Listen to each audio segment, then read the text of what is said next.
The 2025 Record Store Day ambassadors have been announced. Aerosmith are getting together to jam for Steven Tyler's Grammy after party, and it's seemingly every band on the planet is announcing their tours for 2025. I'm going to run down all the tour madness on this edition of the Rock News Roundup Podcast.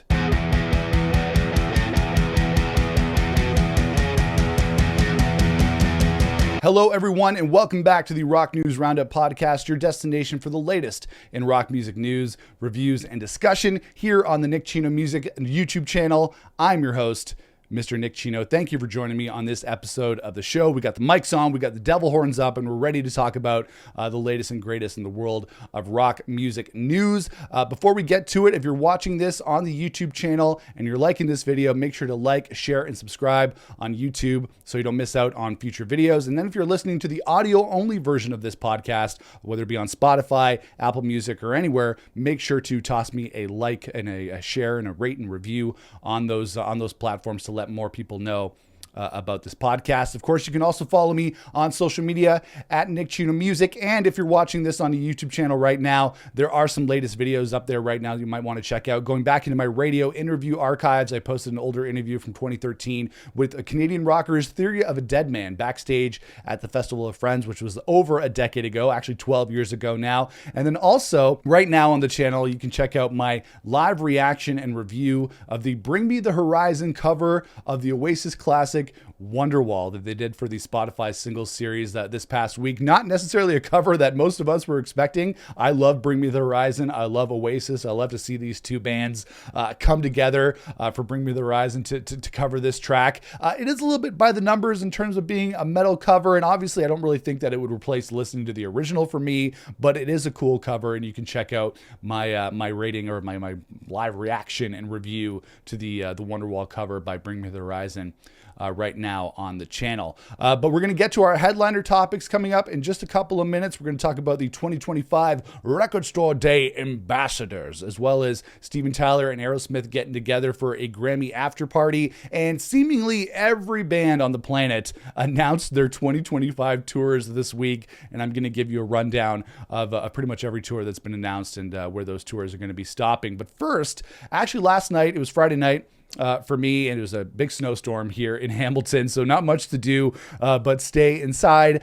So I watched the Fire Aid benefit on YouTube. You might have heard about this. I think I mentioned this on the last episode of the podcast, that in LA obviously had been devastated, horribly devastated by all the LA wildfires. People have lost their homes.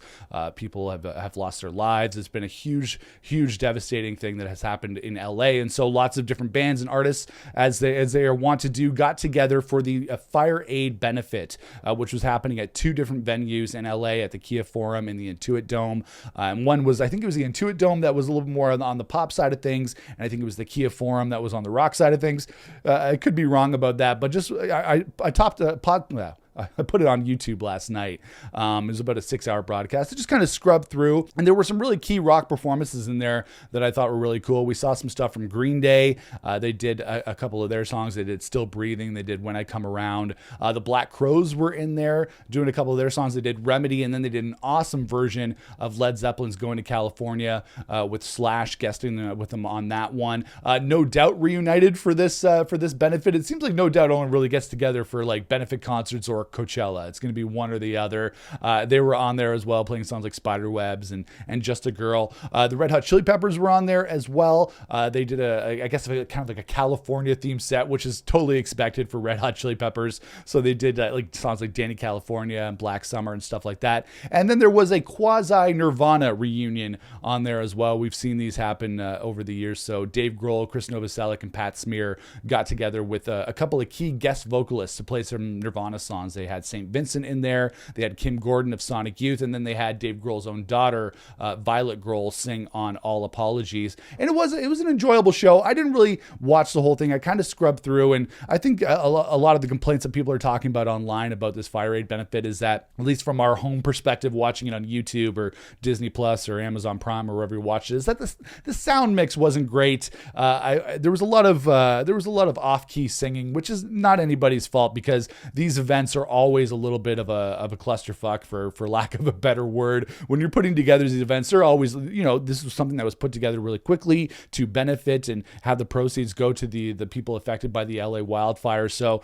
and then you have all these different bands and different artists getting together, all the stage changeovers and everything like that.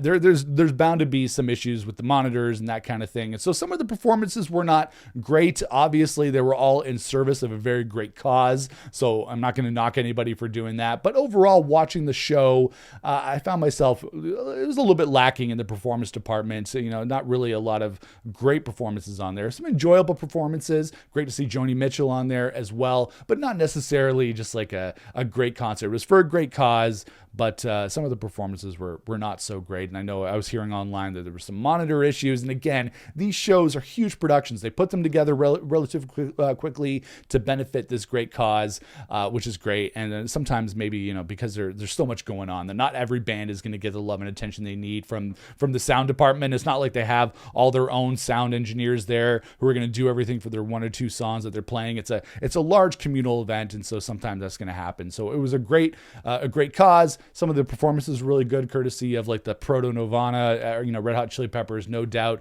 Black Crowes, and Green Day. And I think if you want to watch the Fire Aid concert, it's available on YouTube and Disney Plus and pretty much everywhere if you want to check it out. It's about 6 hours long, so get ready for the long haul. All right, so let's get to our first headliner topic on this edition of the Rock News Roundup podcast, and that is that the 2025 Record Store Day ambassadors have been announced for this year. The big day, Record Store Day, is happening on April the 12th, the biggest day for record buyers and music fans of the year, where they all show up early and line up at their favorite record stores to buy those awesome vinyl exclusives. And every year in Canada and the US, they announce a Record Store Day ambassador, just like a Star Wars movie. And this year, Post Malone has been announced as the Record Store Day ambassador down in the US. And he actually made a statement about being announced as the Record Store Day ambassador. And it was pretty much, just run-of-the-mill stuff, but he talked about how much it means to him about going to record stores. Obviously, Post Malone is a big music fan himself. Going to record stores, digging through the crates,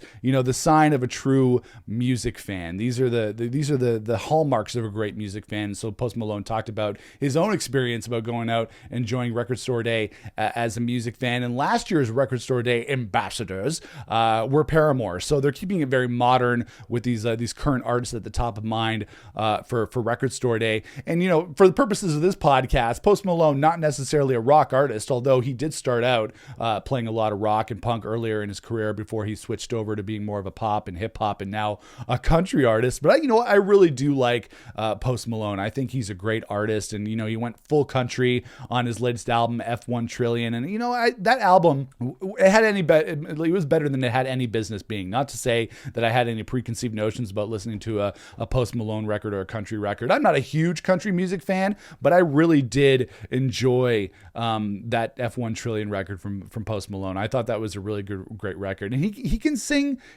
country with the best of them. I know it can be kind of trendy right now. It seems like every artist, whether it be hip hop or pop, Beyonce and artists like that, Post Malone going country. I know it can seem a little bit trendy, but I still think that it's pretty cool that Post Malone is going to be the Record Store Day ambassador for the US, and we're not really sure if he has an exclusive Record Store Day title available. The full list of releases hasn't been announced just yet, but that will be happening over the next couple of months, so we can appropriately plan for which of these vinyls we're going to try and battle everybody else for to get on Record Store Day.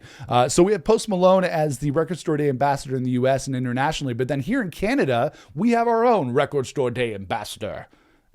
Yes, and here in Canada, we have our own Record Store Day ambassador, and that is the ambassadors for this year have been Big Wreck, one of my favorite Canadian rock bands. Big Wreck have been announced as the Canadian Record Store Day ambassadors. And the thing about Canada is that we always need to have our own version of everything, right? We have our own versions of TV shows. We have obviously our own artists, but like if there's anything that's American, like Record Store Day, we have to have our own equivalent. So we have our Record Store Day ambassadors here for Canada, and Ian Thornley and Big Wreck are going to be it for us, which I think is awesome, because I think Big Wreck, ever since the 90s, ever since the first record came out in 97, they've been one of the best Canadian guitar bands, one of the best rock bands out there. Obviously, Ian Thornley is next level when it comes to his singing and his songwriting and his guitar playing. Like, Ian Thornley is one of my favorite Canadian musicians. I really wish everybody listen to Big Wreck around the world because they deserve all the attention that they get for their music. Absolutely love Big Wreck. And they are offering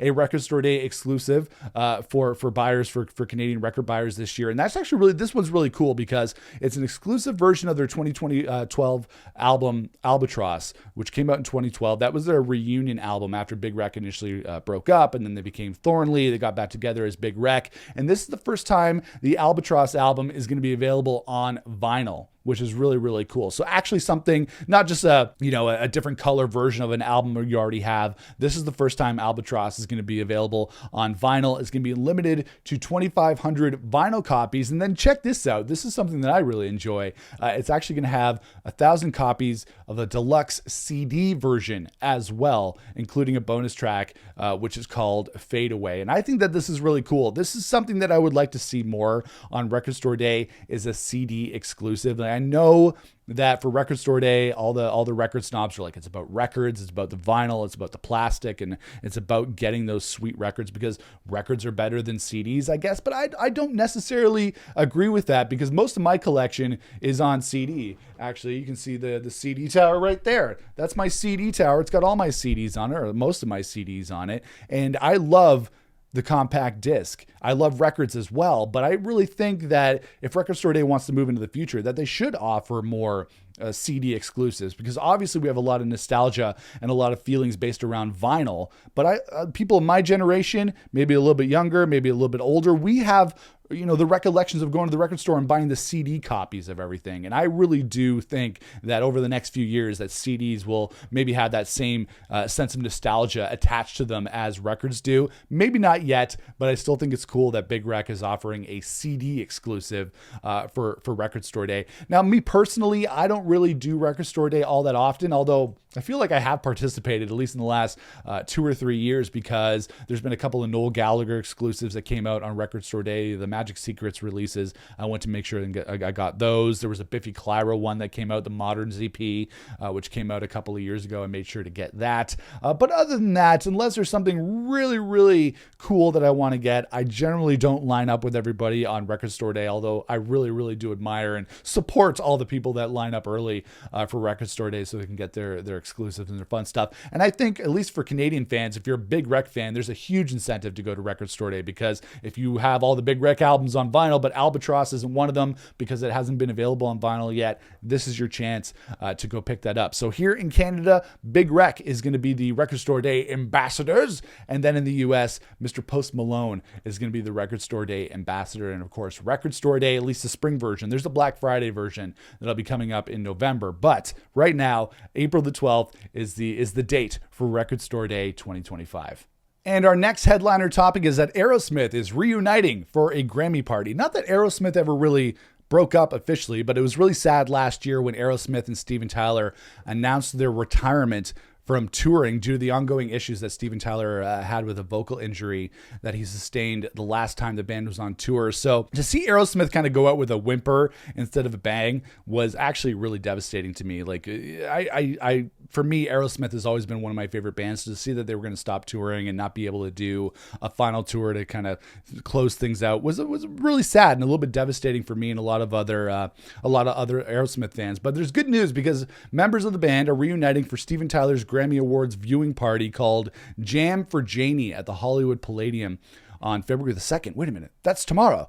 So they're going to be raising money for Janie's Fund, which is Steven Tyler's fund for helping girls who have suffered trauma. So it's going towards a good cause. Not the whole band is going to be joining, or not the whole original lineup of Aerosmith are going to be joining Steven Tyler for this show, but the other members there will be Joe Perry, which is great, and Tom Hamilton, the bass player of Aerosmith. No word if Brad Whitford, the other guitarist for Aerosmith, or Joey Kramer are going to be participating, but I don't think Joey Kramer is going to be there because he wasn't really part of the lineup over the last couple of years anyway. But to me, this is just really great to see to see that Steven Tyler is going to be getting back up on stage. Obviously, he's not going to be able to do the touring, but if he can get up and do a show like this, that's still good to see, because we want to see Steven Tyler keep performing. From a vocalist perspective, I'm a singer. I've been a singer for 25 years, not on the level of Steven Tyler, but really to me, he's just like a next level vocalist. He is one of a kind. Really, there are I don't think any rock vocalists out there who can do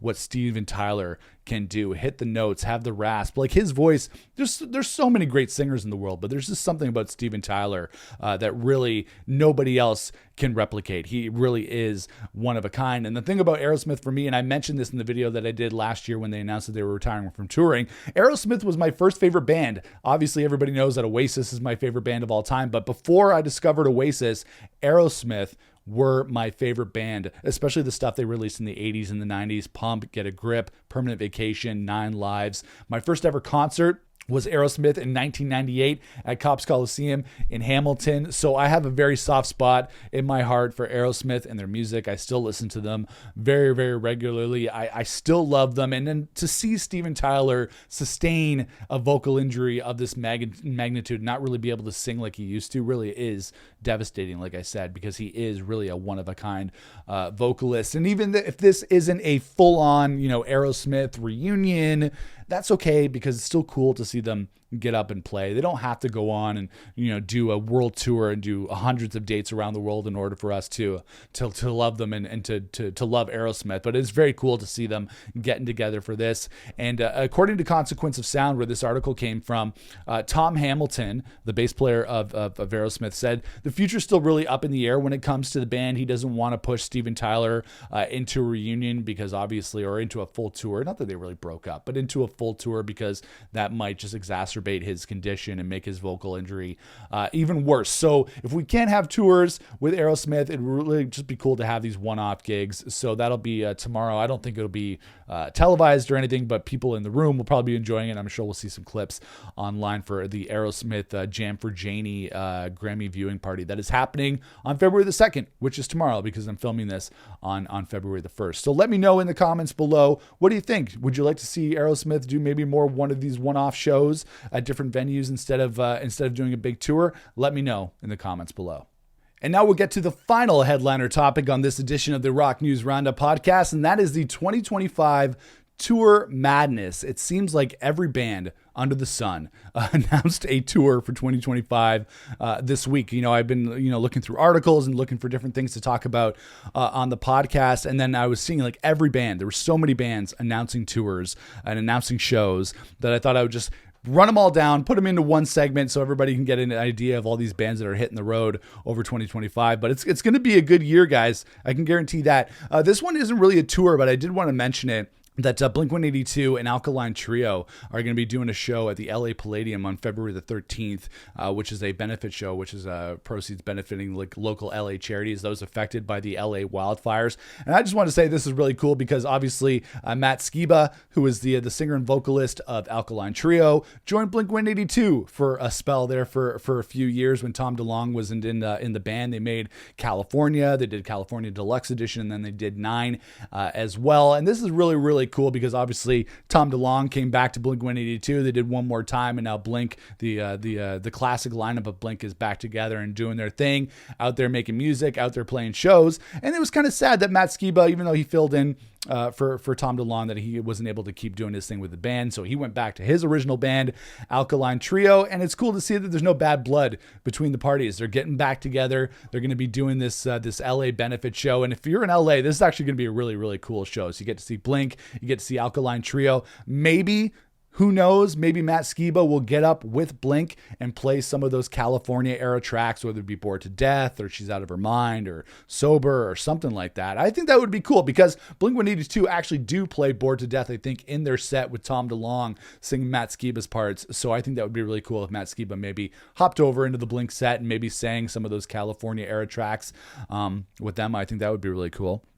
And then let's run into these tours, okay, guys? The big one that was announced last week is that Nine Inch Nails are going on tour in 2025. It's going to be called the Peel It Back Tour. It's going to kick off June the 15th in Dublin. It's going to hit Europe before going across North America. So August the 6th, it kicks off in Oakland, California, before finishing up September the 19th at the Kia Forum in LA. If you're like me and you live in the Southern Ontario region, they're going to be playing Toronto on August the 23rd at Scotiabank Arena, which is where I I saw them back in 2009. I've seen Nine Inch Nails live once. Saw them in 2009 on the Slip tour, which was an absolutely incredible show. Like Nine Inch Nails, aside from just the great music that I love from Nine Inch Nails, their show is just spectacular. You know that when you buy a ticket to a Nine Inch Nails show that you are getting a full concert experience, the audio experience, the visual experience. I don't know if I'm necessarily going to buy tickets for this particular tour, but I have very, very fond memories of going to see Nine Inch Nails back in 2009. I can't believe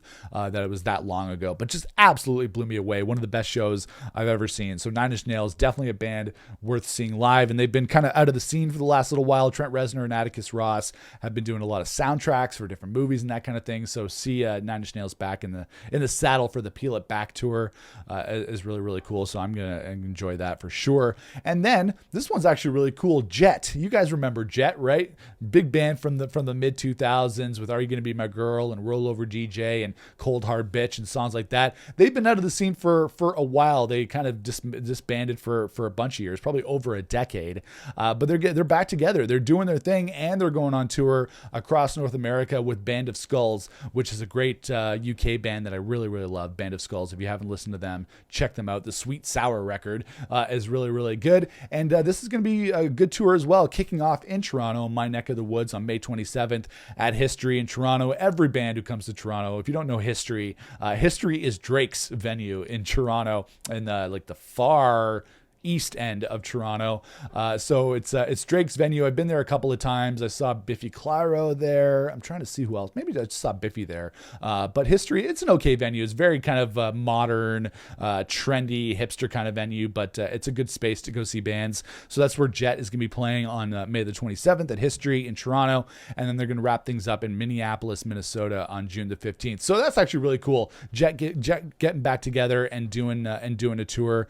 That'll be really cool as well. And then Incubus are going on tour across North America as well with their Morning View tour. Last year, they did the Morning View 23 album, where they re-recorded the classic Morning View album and went on tour to support it and playing the album in full. And they're going to be joined by Manchester Orchestra on this tour, which is going to be Morning View plus the hits. So they play the whole Morning View album and then another set of all the big Incubus hits. And that's going to be kicking off in Nashville on June the 25th before wrapping up in Los Angeles on October the 4th, and they are going to be playing in Toronto on June the 30th at the Budweiser stage, where I've seen multiple shows over the years. I've probably seen over a dozen shows at the former Molson Amphitheater, now called the Budweiser stage.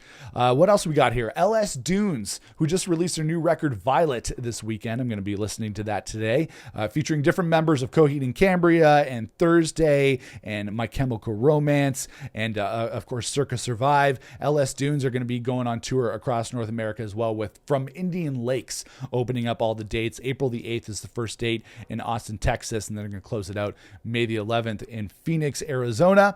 Modest Mouse are back and going on tour as well. They're going to be opening up their tour June the 9th in Lake Buena Vista, Florida at the House of Blues Orlando, which I've been to before. I've seen a show there. That was really good. And they're going to wrap things up July the 4th in Missoula, Montana. And there are actually some key Canadian dates on here as well. Nothing in Toronto, Vancouver, or Montreal, but July 2nd and 3rd, they're going to be playing in Edmonton and Calgary, Alberta.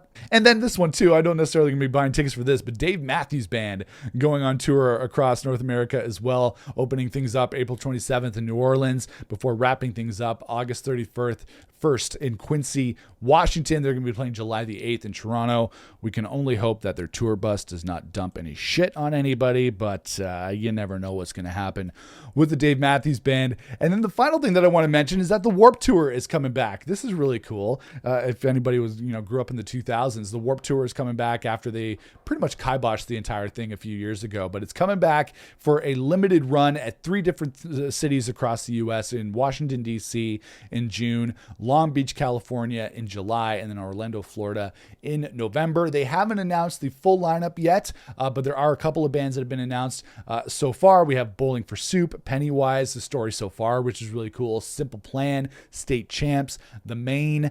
Some fans online have been complaining that the lineup skews a slightly newer than it does older, although I see quite a nice balance here. We got Bowling for Soup and Pennywise, Simple Plan, which are kind of the old guard of punk rock, and then you have the new guard of punk rock. Story So Far, State Champs, The Main, and that kind of thing. So far with this lineup, it's pretty balanced, and I think it's going to be pretty good. I actually never went to Warped Tour. It came around my area a lot of times when I was younger. I never really felt like I was really a Warped Tour guy. Like, I like punk rock. I probably like it a lot more now than I did when I was younger, but I never went to Warped Tour. For me, the big festival that I used to go to back when I was in high school was Edgefest, which was in Barrie, Ontario. Edgefest was a huge festival that was run by Edge 102.1 The Edge, which is still a radio station in Toronto. It was the best shows that I ever went to. I'm not so much into going to sit in a festival field in the mud and the rain or whatever nowadays, but I remember my Edgefest days very, very fondly, and I actually kind of regret that I never went to Warped Tour, because I know so many music fans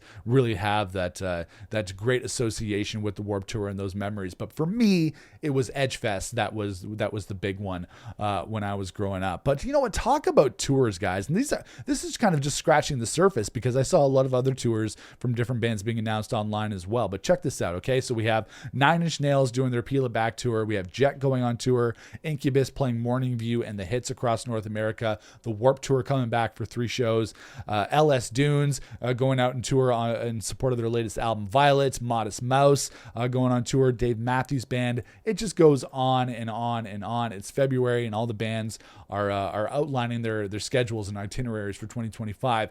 How us fans, music fans, can afford all these concerts with the way that the prices are these days, I don't know, but maybe I will try to go to a couple of shows. Again, I spent most of my my gig budget, my show budget for 2025 on Oasis tickets, and then I got tickets to go see Stereophonics in Toronto in March. But there are a lot of different tours, so hop down in the comments below and let me know which of these big rock tours for 2025 that you're looking forward to the most. And that is it, guys. That is going to wrap up this edition of the Rock News Roundup Podcast. I want to thank you a lot for listening, whether it be the audio version or watching this on YouTube. Make sure to like, share, and subscribe so you don't miss out on future videos. Make sure to rate and review if you're listening to the audio version of this podcast. And of course, hop into the comments below and let me know your thoughts on any of the topics that we talked about on this episode of the show. You can follow me on social media at Nick Chino Music, and I'll see you guys again for another video here on the channel. Until then, rock on, everybody.